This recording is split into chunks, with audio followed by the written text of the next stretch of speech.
Bino nyonso Kinshasa, bon après-midi. Na Bikoro, bon après-midi na Kanyabayonga, bon après-midi na Aru, na Kamina, na Lualaba, esiko batu nyonso bazo kende. Mikolo soko zala kakao, ngo koma motambonga sika batu nyonso bazo potambangu na Lualaba. Topesi bino bon après-midi sika boza. Nous espérons que Congolais bazaki na table na 13h. Surtout mingi na baka militaire, nous espérons que bazaki na table na 13h pour boyebi likanisi oyo service le Cambo, service national nango na kolanisa bana bano ya bakuluna. Obakenda kuna basale musala makasi pe botimbuma saki ya fufu na 18 000 francs. Ça le Cambo moko ya malamu mingi peza. Thématique moko na plateau de vérité spécial to sala na 13h ya lelo. Conflit parcellaire. Webi soko tuni bazuzi. Otuni bato mibeko ba na ba dossier bozaka nango na ba parquet na ba cours et tribunal bakamune le kakebele ba biso ke makambo mapangu ele kakebele makambo mapangu tondi na ba cours et tribunal. Mais oyo ezali ya bato mibale, bato ya politique, bato ya boanya pe maele, ba homme d'affaires et sur quoi eloko nini bazo wela tokoyeba. Mais le lenge nini ndaku wana elongwa kaya lete koma ya moto to banda kute parcelle wana moko lobina moninga azwaki yango d'une manière mafieuse. Moninga pape sabiyano na yelelo alimbola to yeba ndenge nini azwaki yango. Mais yo bazobenga kazwaki lopango d'une manière mafieuse ye kaza na lopango siko eloko nini sila kate. Bato amesana ko bata film Yesu sila ba koma pe ba écrire mati otobenga journaliste mais ours et mati ba komi pe fin. Albi ours donc soko les cas qui vont comprendre ours et mati ba komi pe fin. Est-ce que likambo eko silate? Ba kenango ti wapi? Etenu ami balo etikala. Utoto yambaki na émission kino lelo évolution salami na niveau nini? Est-ce que ba exécuter mokano ya bazuzi? Est-ce que la police a tempéré? Tu voyez bango na émission na biso ya mokola lelo to yambi président ya parti politique MDCO, homme d'affaires, un homme public, un Congolais, un Congolais qui soutient le chef de l'État, président Gabriel Moka na pesi mbote. Mbote monsieur le journaliste. Zala journaliste a bien kozala ka journaliste ya ba parti prité. Zala journaliste tribalité. Zala journaliste au milieu. Ngana ko ya wate po na memayo na tribalisme. Non, moi-même je suis pas tribal. Tuna mituna no na bokonde na ko ya nolon na bokonde. Kozwa parti prité ko ba musuna okaki pango ekasanzi bazo kotele bango bazo juger bazo kata déjà makambo na plateau à télévision alors que makambo c'est katana na tribunal ouais parce que c'est une infraction ouais bon na auto randa communiquer moko siko ya INPC ba qualifier ba journaliste à modèle wana vraiment ngala utia qualificatif ya ngwate batanga ka communiquer à INPC moi sinanga aza diplômé na IFASIC aza licencié akoki jamais ko sala ba aventure ba journaliste ba ya ba internet après alongo journaliste internet a commis journaliste nga koma lokola ba batangi na ba classe wana au moins lokola ngoeka sanjazolo ba kiyaza juriste mais à l'attendre parler il n'a rien de journalisme dans sa bouche. Comment ça? Azaka ko finga ka ko lubana ngai mabe alika ka foncer ngai devant population moni population ko lingala trop. Donc bani ba kota na makambo ya zolo bon dirait que vérité or que lokuta si lokuta. Zala journaliste c'est juste. Merci to bandana bandi. Ba lobilo ma parcelle wan ndongo zo kango zali d'une manière mafieuse. Limbole la biso c'est vrai. La fois passée c'est que biso que zo ba parcelle wan na 96. Mais parti adverse va lobby que zo yango d'une manière mafieuse. Limbole la biso bon faut comprendre 96 Kinshasa zaka mo ba to pe belete hein. C'est ça comment bateau moins belete mais limbo la plus de passer le wana ndenge nini c'est vrai ça on a vente publique mais ça qui ndenge nini alors siko yo moko pesi déjà réponse ce qui vente publique et ça la mina na tekaka tribunal bon tribunal na ko ça le vente publique ya mafieux monsieur to sombi banda ko na vente publique nous on s'arrête là yo ça na banda ko belo soma na vente publique toka o wana kaka banda ko wana ngana sombi kombe au début na sombi ki wana za 4 na sombi au moins 19 ndako na somba nanga, il y a pas de problème. Quand on est à vente publique, il dépose un problème.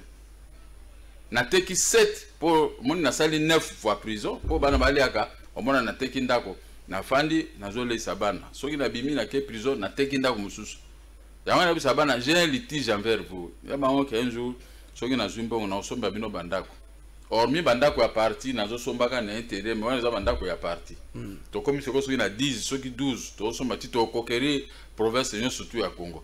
Voilà le sujet du jour que tukokolo bandenga na somba bandako ya parti. Ndenge nazo komi ko installer parti pour nazo ba 180 députés na Belgique. 180 députés 2023. Na ko zo ba mo. Vraiment parce que ndenge nazo ce parti mo côté zo s'installer au Kolanga. Vous comprenez? Jera bientôt na webisa Gabi Chabani tinda journaliste ngamo ko na futi ba frère. Atambola na 26 provinces azo ba image ya parti politique ya MD ko ce que j'ai. Voilà le sujet. Oui, ko intéresser population parce que ngai ndenge na moni makamu na Afrique du Sud. Ndena moni so que na police otomboka mingi kama mwindi ezaka na kisa bato bele ba bele ba nazana ba image pour appareil zo compliquer nga ba ko bongisa ngo nazana ba image ya Bangela partout na ko sugisa wapi na Cape Town to koti na Mwambe na madame na baninga ba membre ya MD ko yakuna elengi do zo mona ke na tongo zana ba stress meleo bandi mouvement okomi elengi bilo kwa ndenge tokolo bangwana mo tuzo zongela makambo ya ndako ya 1996 ozomona te keza penya kwa koloka balobi yo zwa kinda kwa na mafia ndenge ni yo ndo kolimbola biso kana mituna yo za na biya motango alobainga azula mafia il fallait expliquer mafia selon Naoki azwaki 180 balobi yo pezaka loko zalaki bon toloba yango toloba yango ngoika sanji azaki na Kabila apesi 10 ans poste ya 12 ans poste ya gouverneur. L'air ngai na yeko zwa na yeko na bandi ko récupérer bandako na 2018 ya zalaika moko azai gouverneur bon ngana ko peser devant gouverneur ndingi et puis devant moto a PPRD la fa chérie de Kabila c'était lui asali makambo ma betro na Mbujimai batu ba kufi surtout batu IDPS ba kufi trop na régime ne asalaki ya dictature na kata Mbujimai abomisi batu bele nazala ba dossier ba ka otikelanga mena tala ka kabo. Mais un jour, on a commis makambo penza yemo kwa yebi mais akomona wana justice akosala akolukaye basoke za solo to za solo wana za yango na lobi makambo zo tunanga est-ce que justice mboko ezate ko vérifier biloko ya zolo bate nazwa ki biloko wana tout ça minga na sombi banda ko na vente publique na laksa ko moko toke ko samba to sambi ngana longi siko loko na longa ki na so ka juge alongi singo e ka sanje wana ndeza bien. Mais si un juge alongi singa wana baza ba juge te est-ce que la mukile za bongo eza bongo ba juge bakata makambo est-ce que il faut tout na été est-ce que yo zalaka na 1996 na ndako wana est-ce yeba ki makambo wana 1996 babotolinga bandako na 1999 azalaka te donc 3 ans après docteur baka 6 ans après la ya zalaka te 2002 ba prononcer ba annuler arrêt oyo oitekelaki nini vente publique ordonnance à vente publique ba annuler kiango mais biso toke na procédure normale ba casser arrêt annuler ki ordonnance to zongi sikoyo na cour na tribunal la grande salle to soma papa biso to soma banda kwa tribunal annuler ki sikoyo tribunal annuler jugement arrêt ya anila ki biso bango abi oui to moni pe ba notifier biso ba anile siko biso pe to sali mokanda ba bimisa bato surtout baza banda ko parce que biso nde ba vender ya zo justifier au keller mutate kelaki mais tribunal ebi keller te keller azo ko so yibaliza habita so ki wape to ebi atate ngana zo samba na izebe na tribunal na cour suprême est-ce que pendant ndenge ozabo okutinga na vie Maurice tozo samba tozo wela ndako na tribunal yo pe ndenge na bio journaliste mbongo na yo zozwa okono boka ngona ndako biso tozo wela biso tozo samba na izebe moto asika msoye asomi ndako wana o moki akokufa esa bosa na ba parole ba que moi je suis du PPRD moki va mourir en prison wana lobela kwa alobaki na maître nanga pa yebisi pe avocat na mais abi j'achète quand même assombé mais qui achète mal paye double siko et comme elongwe ndenge ya sombaki mabe azongi akomi avocat ya IZB sa procuration ala kisabiso ndenge nini ya sombaki ndako problème ngana ko parce ngai na kokuta trop ba détail te oyanga ba détail nyo surtout ezali a o makasi ezali na kata le kamanda wango ndenge nini bandako wango ezoelamaki ezala ngambo na yo ezala ngambo na yo lo besoki na van public oyo po tunia oyo basoki ya zoyango ndenge nini yesu ngana zo tuna ya lo ba asomaki pa mesekele mesekele le ayo ngana bibi na prison akimi azo avia zonge para bango na Israël bon ngai siko na kimi na ye pa moto atekelenga bandako nani tribunal na komi mokanda ça dit requête tribunal a dit oui nous reconnaissons avoir vendu ces maisons ba ça dit ordonnance yango tribunal ça dit ordonnance et lobby autorisons l'expulsion de tous les occupants des parcelles à Kinshasa respectivement pour la première au croisement des avenues de la nation d'Équateur, là place ya César. Oui. Et ça ngana zaki ya se wana bureau nanga zaki na likolo. Ngande azaki patron immeuble wana. Locataire azaku na mese shukla moi mukusi wana abando ofuta nga ba loyer. Ozo comprendre? Portal numéro 3343 du plan cadastral commune de la Gombe. Pour la deuxième, au numéro 102 de l'avenue Roi Baudouin. Oui, c'est qu'il y a un côté par fraude à quoi là, il y a un gouverneur à Bac Central. Portal le numéro 3801. Il y a un pesant certificat à 3801. Et eux, Moussou, na avenue Lukusa. Mais si quoi na Lukusa, on récupère. Et pas na Roi Baudouin, na récupérer Ndambo Moko. Et tikali Ndambo Nde Tuzo Bunda. Gouverneur à Bac Central, moi si on a que comment on déconne ya Kasai, yo boy tribalisme, wana ja tribalisme ya lokuta ya mabe. Ake omona ndekona ye gouverneur à Bac Central, webi ndinga za puissamment. Ake omona ndekona ye ministre de la justice ya moi si lokola ba sololi na mnoko mboka, ala ba pesi ordre national ka songo ko exécuter te. Ndinga za ngala ke omona ministre. Oh, il y a Gabi, bon, makambo les makambo politique, il faut que le monde chef de l'État, ministre de la Justice, so ils makambo le kutanga na ko na plateau na ko c'est la ministre de la Justice makambo. Ah, ngala elongo sous makambo de justice, elongo sous na ko le monde chef de l'État.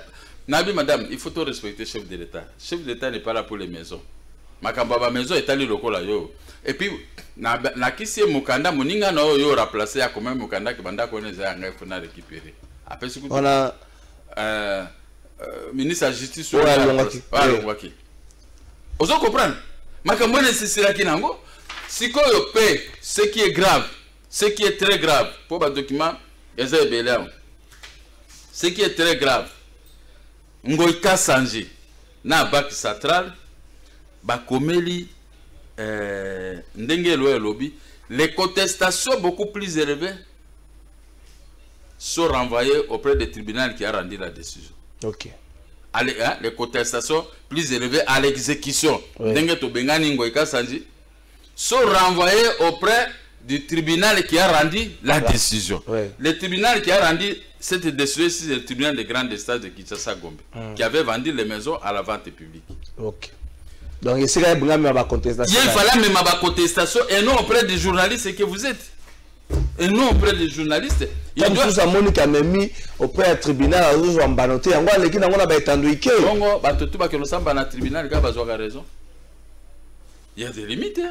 C'est pas que ceux qui font d'angande na oki azol ba o a que nous font d'angaya a funinga sur na parquet tout ça. Ceux qui font d'angana na tribunal na parquet. Ceux qui sont ngai na longi okuna.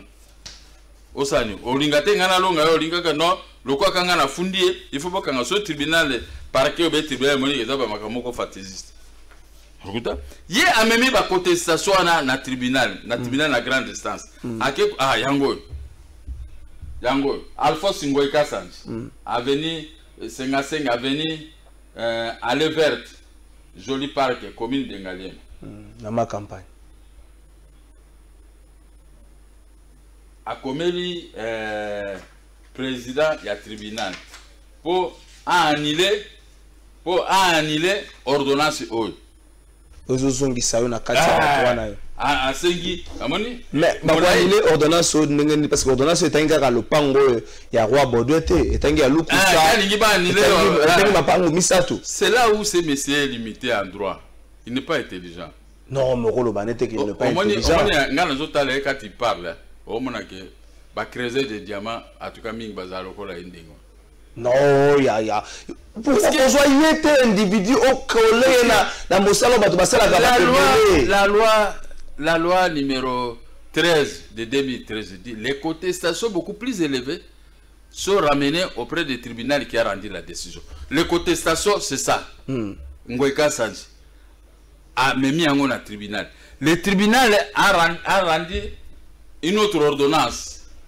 Le Ramoni qui a commis le tribunal a renforcé l'ordonnance numéro 06. Alors, le conservateur a établi un certificat na Kombo Nangai. Vous comprenez? On lui a déjà répondu.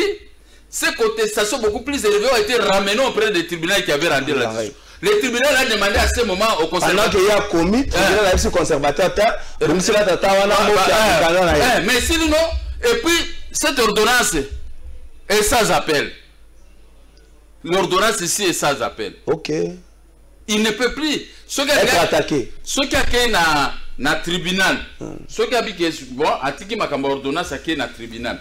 Le tribunal de grande instance, parce que le jugement avait déjà rendu une décision à cette affaire. Le tribunal s'est déclaré incompétent lobby. Cette matière-là relève de la compétence du président du tribunal. Le président du tribunal a rendu ordonnance, même le président du tribunal a rendu ordonnance. Première ordonnance en 1996. Ok. Contre, mais si tu as un problème na IZB, tu as un problème na IZB, tu as un problème na Ngoïka Sanjité.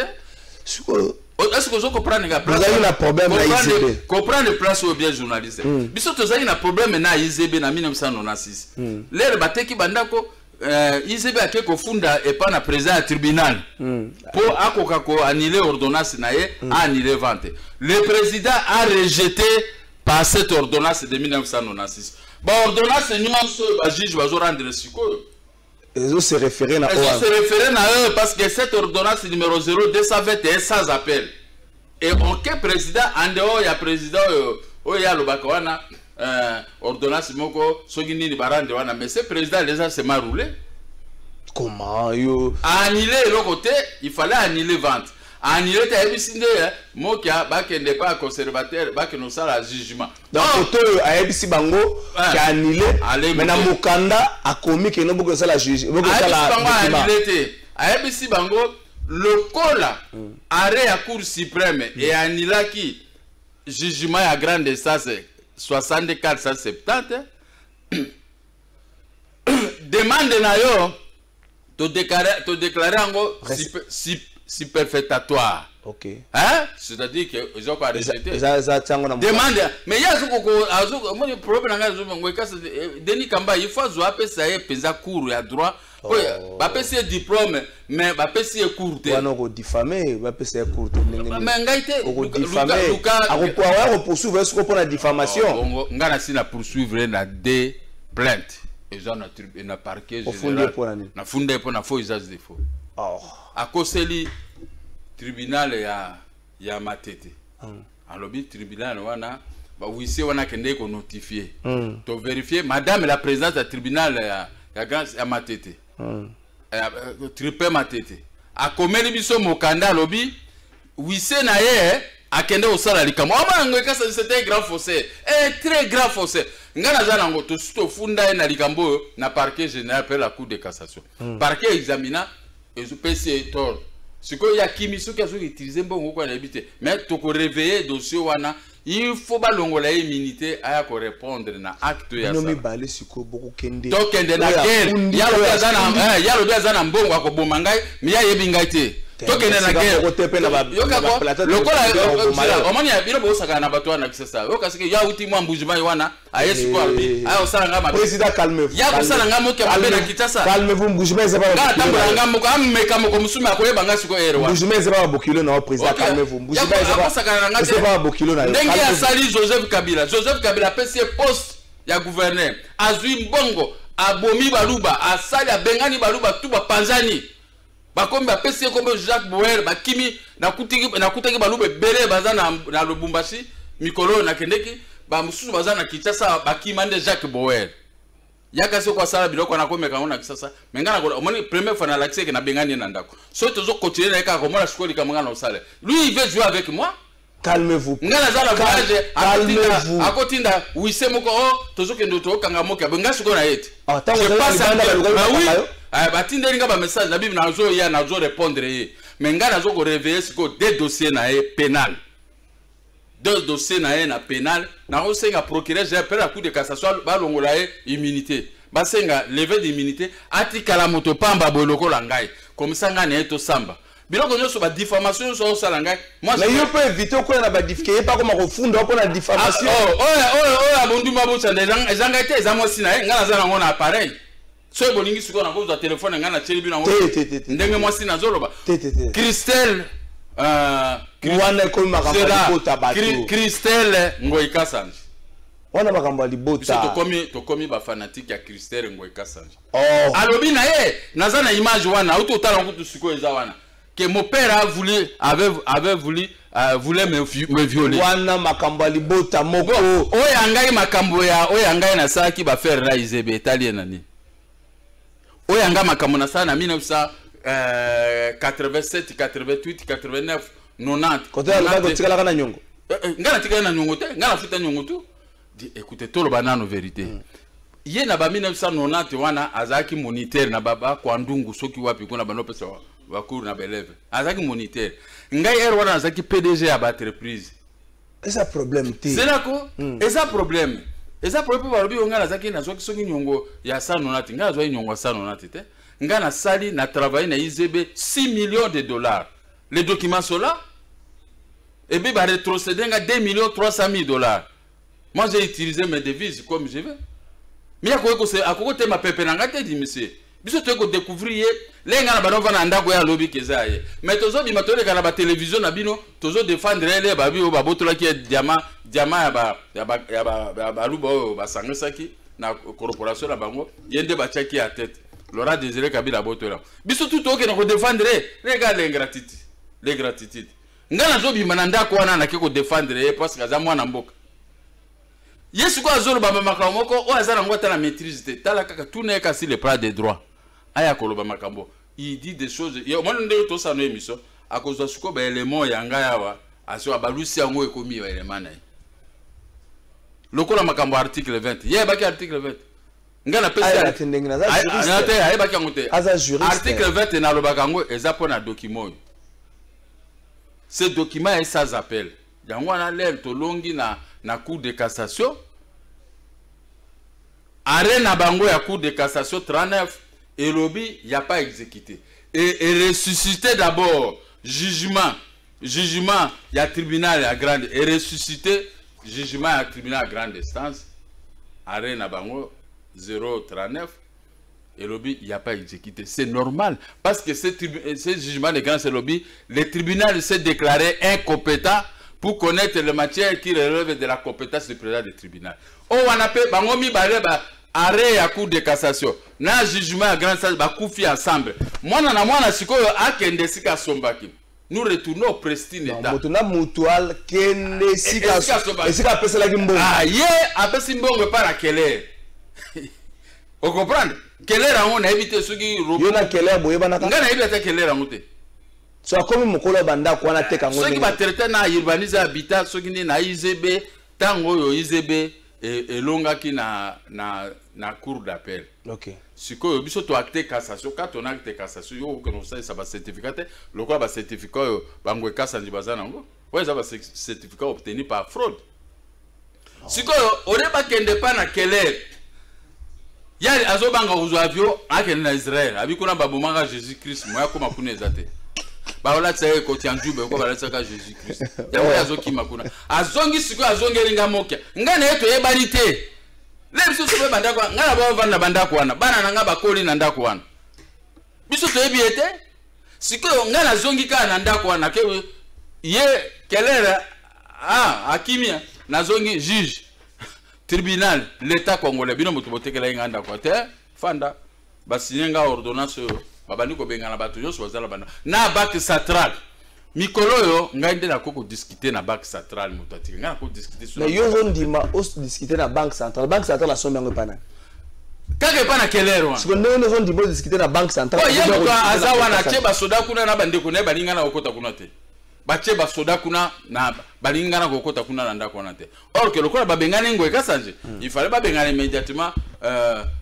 yepe gouverneur banque centrale mais batika ki etabi misapo bazaki na bambongo bateka kawa na ba meminingi ya sika wana etonda soka le même jour to bimisaka nde to kanga mbongo ebele mbongo ya leta bango bazwaka bon ndako etikali vide yango nezo pese motema pasi ndenge babimisinga babimise yango toujours luka to bimisa sikoye mais ndeko ne ya mwasi ya banque centrale na ndeko ne ya mwasi ministre ya justice ba se coaliser ba pekisi verbalement sans écrit na kasongo pour a exécuter te yo za na certificat na yo ya Zaire bongote honorable Ngoye Kassa Zaire na certificat na ye ya RDC. Qu'est-ce qui compte? C'est la CNT. C'est la CNT qui compte. Justice appelle ça atlukate boye bananya sala ba certificat o ya mi balé o zo poser problème. Conservateur.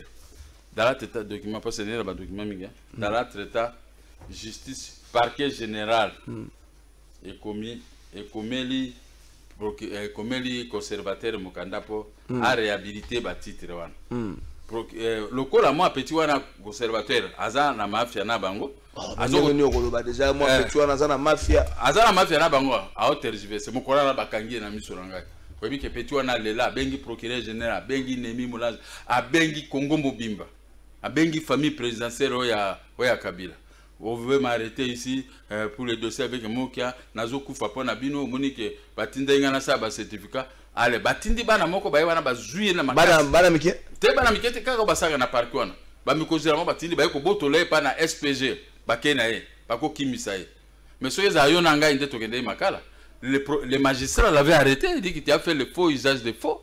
Donc magistrat Kangi Mutu Batindi Bana Moko Botole pas magistrat. Botole Kawana. Kaka na état de droit. Na mikonjika ya na mikonjika ya magistrat wana babotoli ngana zaki wana c'est pas comme dit ngana zaki wana ndenge ba ko zoye nande ba kimi oyebike magistrat bimi po abenga ba petu ba ko kanga batu wana mais mutu azolela azosa asali ba message partout ba ko zoye ba kende maisa kangi biro beti biki nena se abimi pe akei atiki biro ndenge wana abimi akei na zongi ndako oko prendre mafia alors ye Orlanda mesekelere ya Zolanda kanga porani et puis aponi na groupe mobimba aponi kanga inda Zolanda oh motako talanda kona te motako no futelanda kona ngana zo ya ko récupérer na machine siko machine na oya a récupérer ndako mais c'est quelle wana oyo na distance bozo bunda olukato yeba na Kinshasa akaso ata faire nini na Zaire à l'époque azaka na moi loko ne azaka na moi ligablo azaka na moi boutique nenge na koma oluka oyeba te ngana zaki na prison 3 ans et 6 mois natika ko lela te ona zo bela mutu paso ni re mpona ki ndeko na eteni ondira bela ki ba tindi esoki na likambo te zaka mukili ba souci pe mono zaki no pilas bazoko bwako biso nde batika ka biso nde to misali na kovanda na ba prison ngana beti 9 fois makala résistant, meilleur résistant du pays. Natika ko lela te ni batindelanga $10 rien.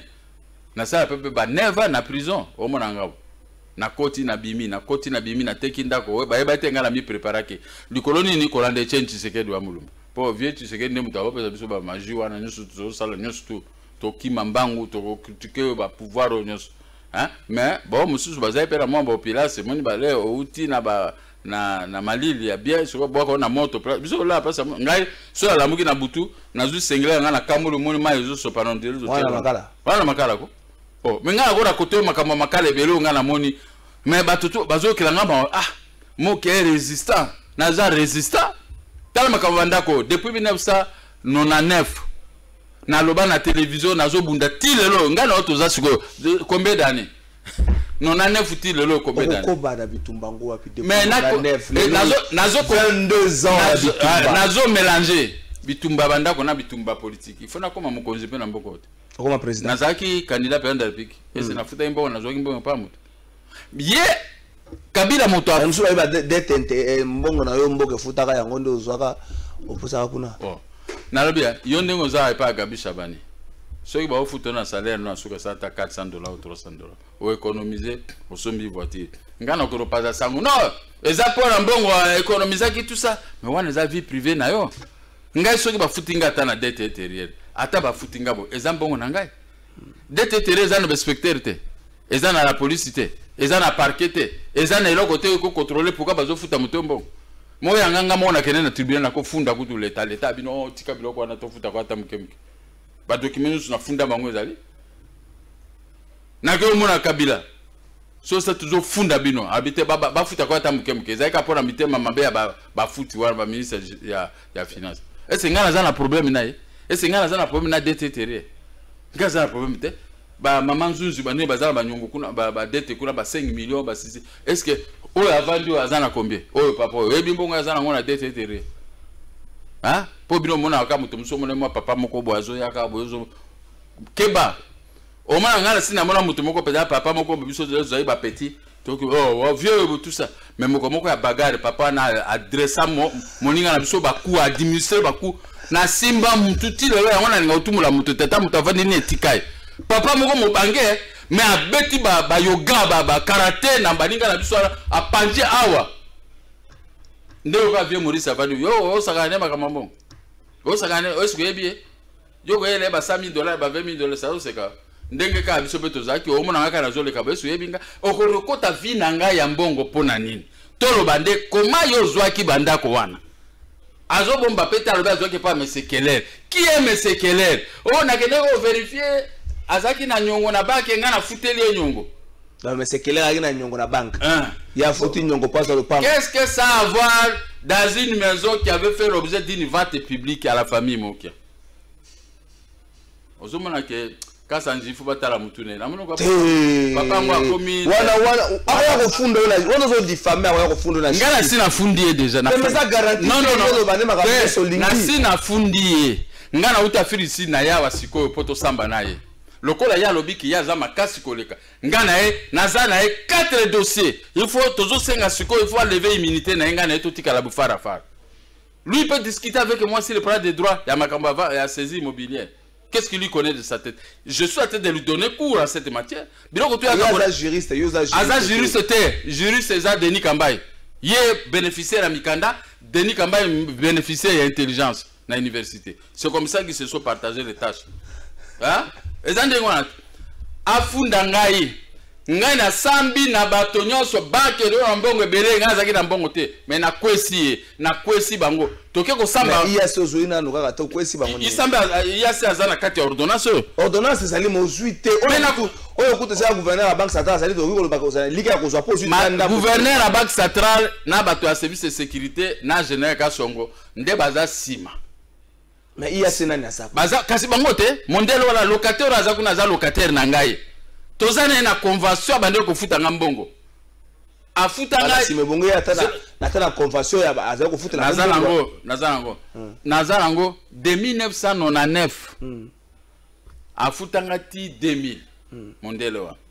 Yango ngape na beti procès moko de 2000 jusqu'à aujourd'hui doit me payer les lois. OK. Ya ebingate. Mokolombu le betaka ma ekoti banani bafutaki akomeli biso mokanda kutu na meli mokanda wa fana nango abi photo futa ba moquette nebe baki to futi moquette là linga cha ba bibende wala ko cha po batu bale ka te $9,000 ya sali ayesu ko biso to futi ngala zongi sembo moi j'étais transitaire moi je suis pas parvenu dans les affaires to tikalo makamba café mais j'étais transitaire de Sibé de nos cafés. Chaque fin du mois, nous avons exporté les bangos, nous avons un café na poto, 90, 80 conteneurs. Est-ce que déjà, tu peux dire que moi, je suis un patron.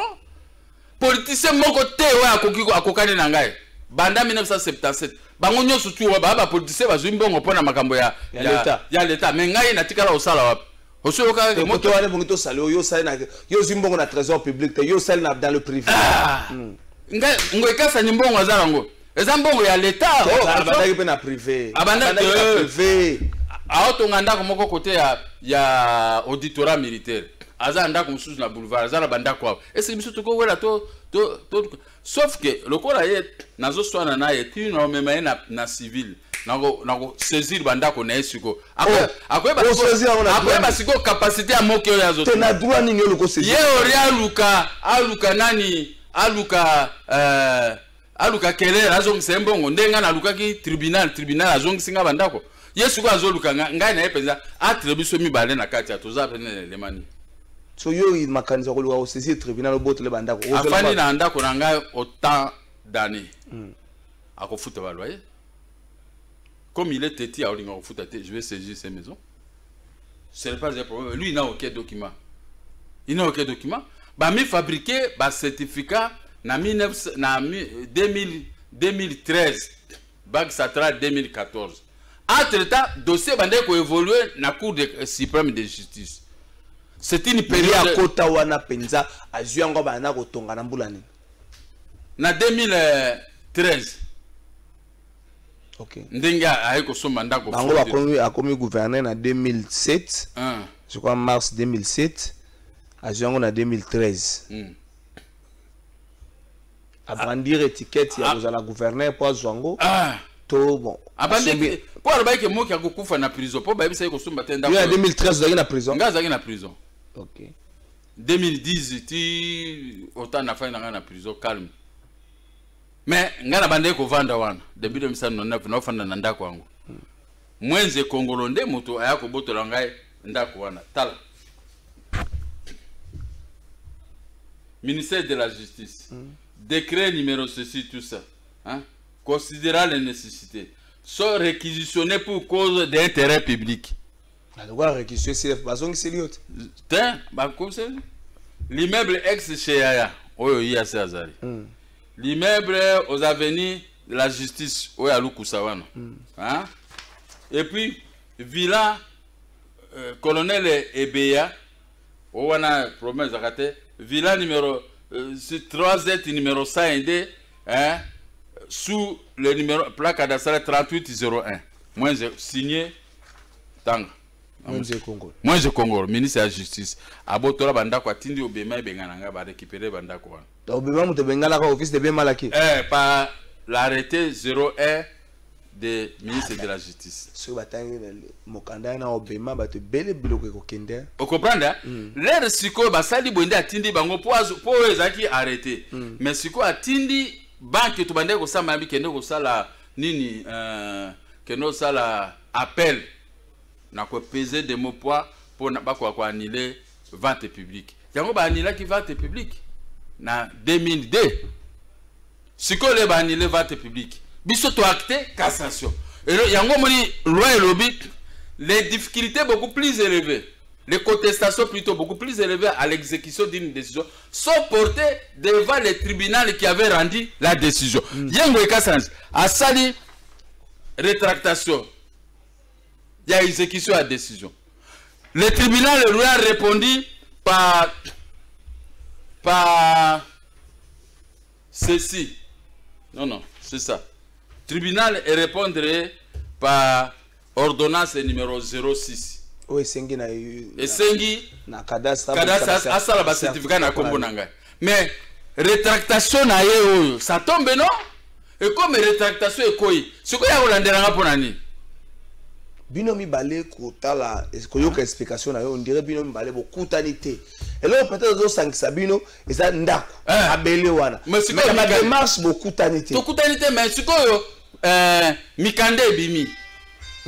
Hein papa? Journaliste. Mikande bimi et quoi si quel est mon problème là-dedans? Quel est mon problème? Gaso azulu kakobo misanga ka pamba boy, il n'y a rien. Ngane toza ngana ngweka santoza la problème te. Siko comme ayebi kaza na réseau te, je vais vous développer quelque chose tout à l'heure. Siko akomi ko embrouiller bato. Non, azwa kambongo sana na $10,000 afutaka te. Na mboko oyo biso bangala ngapi na zana nyongo amoto sana na $10,000 na futa te. Bongo baki atinga ngabo ako baki ngabo koma na faillite. Batika ngaka ndengo na sana na $10,000. Mengana ko présenter ba document ke ngana sina futa. Pona ke lokola bimi ifana ke na bureau na nga bon marché.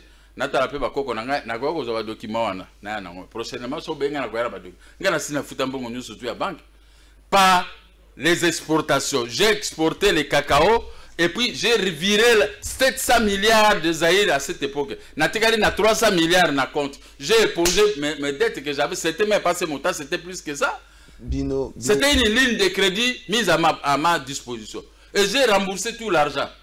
Mais c'est quoi okolobanaka ke nga nazwaka mbongo naza frapper naza frapper nani soki yo defisinga $10 ate umeli après na futu yango nga naza frapper na yo eza nyongo te eza ki nyongo na bake na futi balobi ya ezana selon certaines indications ezana batu mususu zinga ya mokonzi bazotia makasi pour être à récupérer parcelle wana bino batu oyo boza ko soutenir mokonzi mboka bokuta na makamba bozo bangisa te bato bazana musika bazolinga ba ko poussa vers na mokonzi mboka yende lokola za moluba akomi zinga na baluba bazala mokonzi mboka po nini mokonzi mboka a tombé na piège pour Kabila loba omoni je vous disais akoloba ngai moki tu vois maintenant sous Kabila tu avais gagné Kabila koloba na yo akoloba ko bozala en contact te en contact akoloba na ko ngwana minoka batu na yetu OK sous moi non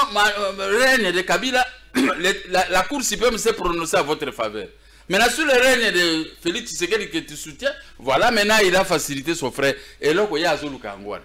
Mais est-ce que mokonzi mboka azamwana mukepo oye na bozo baninga zelana Félix Tshisekedi azaki yemboko na IDPS na ba politicien nyonso bakimaki oh alonga kite oh bafinga kaiti leloti mais Félix Tshisekedi atikalaki na moto mo kaka papa lek na ye ngayo biso ba petit avier Tshisekedi bozaki mo belete bato botikalaki oh tozaki bele na longoli IDPS Frank Diongo pasa te kotanga kombo ya bato te nazalaki na longola ka IDPS na tikaleka ngamoko na bundeli mwana avier na bundeli na neutraliser bala muka na neutraliser bato tout na yeko ebisa Félix Tshisekedi tozo pesa yo 280 députés et il faut siko lokwa babi ba longola yo bazo destituer yo biso siko na yeko senga na yo sala dissolution ya assemblée nationale là ba yoki ba ba ebele ba no benga président katika biloko na biso to perdre ba mbongo tourner na élection dissolution ngana bongo campagne kenaki mwa mingi te bango bato ba kinu na mbongo campagne na pona bango siko et comme to aborder bango tu bandimi 280 tozui majorité na assemblée nationale là ngo ekasanja mwende ngwana ayo tozaka bandeko soki ndeko atumbinda kuna yo okoboma ete akomi kobondela mokonzi mboka mais biso to bundeli mokonzi mboka gratuitement ça lui demander quelque chose ye azo finga mokonzi mboka tous les jours na ba Twitter ngape azo répondre à faveur ya mokonzi mboka titolongisi ya bangi ayesi ko na churuba et pas mokonzi mboka bon lokola zaki nango sangisa ba menga ngonini union sacrée akoti na union sacrée ake komona mokonzi mboka plusieurs fois ya mokonzi mboka yebi très bien ayebi Jacques Boer très bien oh Jacques Boer. Comment Jacques Boer ba benga mobomia ba katange ya ba pardon ba katange lobi na kende ekututi na ndako akungu akumoza memo na kote za kite parce que avion lingaka kende. J'étais hier à Lubumbashi. OK. Baluba nana bando bomba bango yete. Yango baluba ba pese kombo à Jacques Boer. Yemo parle ba mukora ke ba benga Jacques Boer parce que j'étais un peu dynamique non? Sikoyo lokola ye amoni ndenge wana ke Félix Tshisekedi siko a levé à poupe avec Gabriel Mokia. Moi n'avais n'avais ko bangate basimbisa mutu moi cité balo basimbiso pouvoir te bakucha moi na zemi siko to botoli 280 ya moni boy aye komi na basama 281 ngana mukonza mboka to sekeka ndeto sike to seki parce que ngana bi moto wana aye parce que hein biso to préparer terrain mais qu'est-ce qu'il a fait? Il a trahi Kabila. Zobanga a trahi sous a trahi sous mon avion te biso to bundeli a consolider pouvoir même pendant 10 ans. Après ngana ko bima sous c'est non, il faut ça là 10 ans et 12 ans et 5 il faut ça 12 ans. 12 ans parce que 24 mandats. Non, parce que to ko ba constitution. Basala ki mandat yo ya liboso bango mi balé na équipe ya Kabila. Donc siko moi moitié wana na 10 ans ya ko sala il faut comme ça 12 ans après ngana ko déposer candidature. Mais pourquoi vous banga sur on a mokia yo so violer ko ngana violer ndengini. Osala makanisa ko violer constitution. Te nazala makanisité yo kano. Mwana kulutu asali kaka ndambo ya manda. Est-ce que Tshisekedi asali manda mobimba? Mwa ndambo kaka. Ngana zotala na moni mwana avie. Ndambo sali wana o mususu fo ba obakiselo. Eza ba tamis. Constitution le non, toko makisa. Moi, 2 ans et demi, tu as sali 12 ans et ceux qui combien moitié. Après, ce qu'on dit, c'est ok. Ataye a mis problème, mais zate biso ndeto ngana zawana ngabe na zala ba moya ko futa ba biloko tuna battre campagne. Pour na commission na 14 nda ko netere. Disipe na zona na compte parti politique. Ah kara. Soki na tiawa moni ba drapeau tala ba population na bibozela. Ngala zo zana ke no kotala. O ko ke no tala. Soki ato lingi so na l'action ba mususu ko. MD ko quit. MD ko kwa. MD ko Roja. MD ko Isangi. MD ko bazebere. O comprendre. Alors Tosukisa. Gabi Sabani faut pas ça ngaba air parce que ba dossier abo il faut na faire voir une opinion que ngoy kasanzi aza muyibi roublard. Gobenga mutu muyibi te. Un roublard. Ya somba ke pas mesekele. Asomba ke pas mesekele. Il a mal acheté bo tika siko na l'action makambo certificat na. Ya zama yele te ya go kokananga na ma. Makambo mayele kuto zama ta asombi ke pas mesekele. Voici ce que dit la loi. Voici ce que dit la loi. Article 231 alinéa 4 de la loi foncière. Na ko pesa yo. Na lukilo yango comme ça na pesa yo tanga. 231 alinéa 4 de la loi foncière. Yango. OK. Oni. Code foncier. OK. Article 231 et puis ça alinéa 4. 1, 2, 3. Yango. Alinéa 4 yango. Bandana otanga 231. Titre 3 des conditions et des réformes et des formes de mutation. Chapitre 1er des conditions préalables aux mutations. Oubliez l'article 231, alinéa 4, 1, 2, 3, 4. Les conservateurs s'assurent de la validité de l'acte. Ouais. S'il est éché, il en exige la légalisation. Les mutations en vertu des jugements ne peuvent être opérées que s'ils sont passés en force des choses jugées. S'ils sont passés à force des choses jugées. C'est-à-dire que vous voyez l'arrêt ici de la cour d'appel. Averti d'imitation d'un arrêt. Si cet arrêt était tombé, avait gagné à la cour de cassation, là, le conservateur était obligé de lui faire en Sanji l'imitation. Hein? Maintenant, lisez maintenant l'article 204. Or, ici, la mutation, lui, n'avait pas, cet arrêt n'avait pas acquis l'autorité de la chose jugée. Et ils se sont fait fabriquer de cette... Tout qui s'appelle monsieur Sili, article 204, chapitre 3 des sanctions. Tout contrat de concession conclu en violation des dispositions. Non, Banda Diboso est nul, Banda. Pardon? Banda Wana Diboso est bandini. Oui, Bandi est nul. Voilà. Tout contrat de concession conclu en violation des dispositions impératives de la présente loi. Ok, c'est-à-dire que la loi, l'article 231, alinéa 4, Oyo Tangi, ce qui arrête Oyo, et comme il a une autorité de la chose jugée, Ngoïka Sanje ne pouvait pas se faire établir le certificat auprès du conservateur. Alors, Tanga Siko 205, Kagawana. C'est tout ce qui savent, vraiment tout ce qui savent. C'est un moyen de droit. Le moyen de droit, c'est un moyen de droit. C'est la tanga. Article 205. S'il vous plaît, 205 sera passible d'une peine de 6 mois à 5 ans, d'une amende de 50 à 300 zaïrs, ou d'une de ces peines seulement. Voilà. L'autorité qui aura conclu l'autorité qui aura conclu de la personne publique propriétaire un contrat visé par l'article 204. Ok, par l'article 204, combien? Un nil. Oui, un nil. Un nil, hein? Oui. Donc, c'est le contrat qu'ils ont conclu, ça que l'arrêt puisse avoir l'autorité de la chose jugée. Ce contrat-là, un nil. Allez. Le fonctionnaire qui aura dressé un certificat d'enregistrement en vertu d'un contrat sera paisible d'une peine de 2 à 5 ans et d'une amende de 100 zaïrs à 300 zaïrs. Ou d'une de ces peines seulement. Toute personne qui, par contrainte, menace ou toute autre pression aura aura obligé un fonctionnaire de l'administration du domaine ou des titres immobiliers à agir en violation des dispositions de la présente loi. Président Gabriel Moka.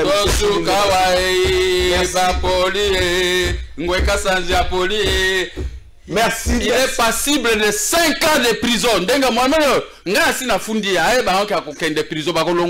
Parce que comme ayant violé le code de foncier, on se faire fabriquer un certificat. Pendant que nous étions à cour de cassation, leur arrêt ici n'avait pas encore acquis l'autorité de la chose jugée. Punition na bango eza 5 ans de prison. Ata zoro bawana ezaka kwa soso bakati mutu ata pumbwa ye asi d'ailleurs basi ba bengana déjà na ndako. Bazo bengana gouverneur Banque centrale malgré azo mema chuluba para moi sur maman ministre affaires justice ba kokokate. Merci. Allo bandenga lobby sokenga na zoke loko moto ake no fundanga. Mais les contestations beaucoup plus élevées étaient portées devant le tribunal qui avait rendu la leçon et on a rejeté la rétractation. Mais c'est rejeté sans appel. Aya kolakisanga maele na ye. Merci président Moka Tosuki. Merci na bandeko nyusu banaki plateau de vérité spécial oyo. Maurice Gigandou merci na yo Freddy Kipimo merci Patrick Kitoko merci Neige merci na yo Yaki Lukoki merci ndeto kutani mokola lobi.